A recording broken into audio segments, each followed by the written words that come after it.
పావురాలంటే వెంకయ్యకు విపరీతమైన ప్రేమ.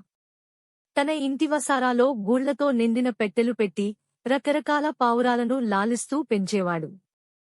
మంచి పప్పులు, పళ్ళు పెట్టి వాటిని దాచి పెంచడంలో ఎంతో ఆనందం పుంఖాను పెంచుకున్నాడు.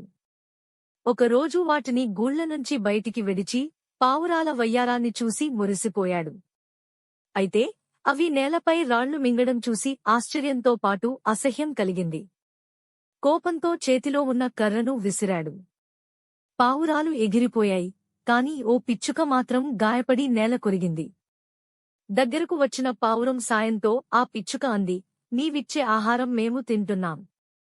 కాని జీర్ణం కావడానికి చిన్న రాళ్లు అవసరం. అది మా జీవన శైలి. అది తెలియక నన్ను కొట్టావు. ఇలాంటి అవగాహన లేని చోట ఉండడం మాకు ప్రమాదం. అనంతరం పిచ్చుక పావురంతో కలిసి ఆకాశంలోకి ఎగిరిపోయింది. వెంకయ్య కళ్ల ముందు ఆకాశాన్ని చూస్తూ, ఖాళీ గూళ్లను తాకిన జ్ఞాపకాలతో తన అవగాహనలేని ప్రేమ వెనుక లీనమైన అంధత్వాన్ని అర్థం చేసుకున్నాడు.